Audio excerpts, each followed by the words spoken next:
السلام علیکم ورحمۃ اللہ وبرکاتہ۔ ناظرین، آج وہ دور ہے جب مساجد کے متولیان، کمیٹی کے لوگ اپنے آپ کو بادشاہ اور مسجد کے امام کو اپنا نوکر سمجھتے ہیں۔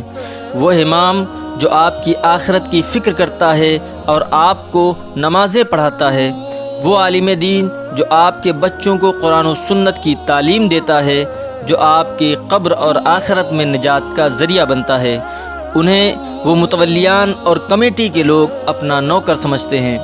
ایسی ہی ایک کمیٹی نے ایک اشتہار چھپوایا اور اس میں تقریباً 20 شرائط ایسے رکھے ایک شخص کے امام بننے کے لیے جو کافی دشوار تھیں۔ پھر ایک طالب علم نے فون لگا کر جو اس کی خبر لی، ناظرین، اس کی اس آئیڈیو کو سن کر دل خوش ہو گیا۔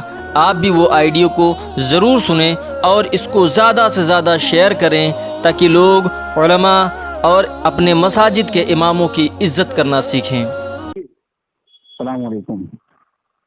وعلیکم السلام۔ خیریت سے ہیں؟ الحمدللہ۔ کون سا؟ محمد رشید بول رہا ہوں، کہاں سے؟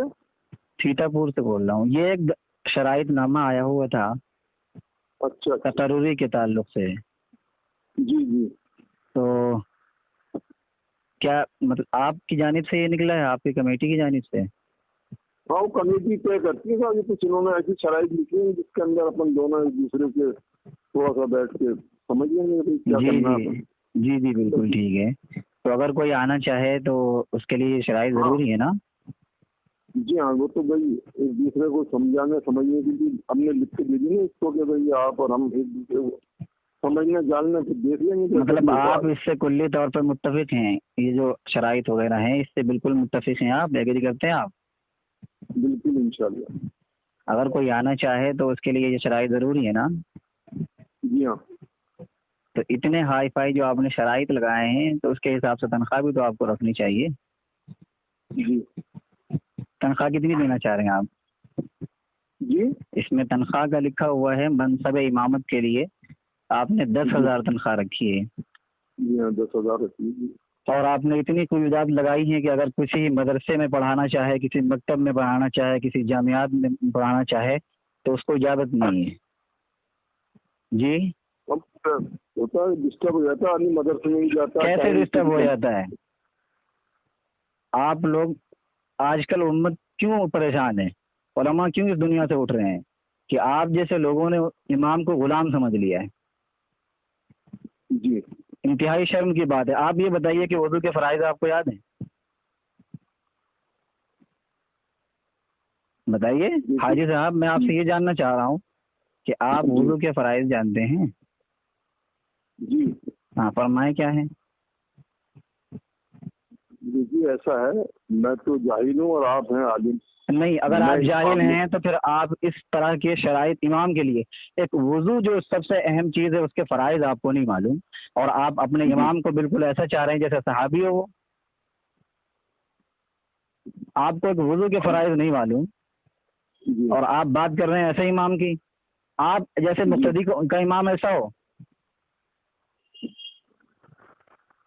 ارے شرم آنی چاہیے ایسے لوگوں کو۔ آپ صدر ہیں کمیٹی کے؟ نہیں، میں صدر نہیں ہوں، میں تو خالی ممبر ہوں۔ آپ خالی ممبر ہیں تو آپ اپنی بات رکھ نہیں سکتے وہاں پہ؟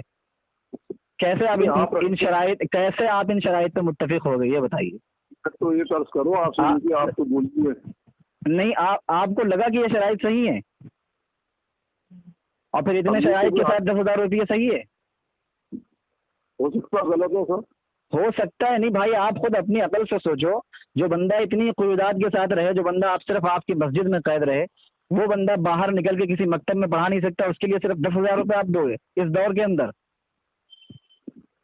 یا تو اس کو اجازت دو کہیں اور پڑھانے کی، کہیں اور جانے کی، کہیں اور کام کرنے کی، نہ ہی وہ کسی تنظیم کا حصہ ہو سکتا ہے، نہ ہی وہ کسی طرح کی کوئی تقریر کر سکتا ہے، نہ ہی اپنا عقیدہ بیان کر سکتا ہے، تو پھر آپ لوگ کیا کہو گے؟ اجی مولوی صاحب بات سنیے آپ جی، یہ تو جب سامنے بیٹھ کے آدمی کہہ سکتا ہے نا، جیسے آپ مجھ سے کہہ رہے ہیں آپ نے برابر لکھ دیا ہے۔ دیکھیے میں اس چیز کو ریکارڈ کر رہا ہوں، آپ کا نمبر بھی ساتھ ساتھ ہے، وائرل ہو رہا ہے آپ کا نمبر اس خط کے ساتھ، اس تحریر کے ساتھ آپ کا نمبر وائرل ہو رہا ہے، اور اگر علماء کے درمیان آپ کا نمبر پہنچا، آپ کی باتیں پہنچی، تو کیا تاثر لیں گے وہ آپ سے؟ آپ ہی جیسے لوگوں نے تو بدنام کر رکھا ہے مسلمانوں کو۔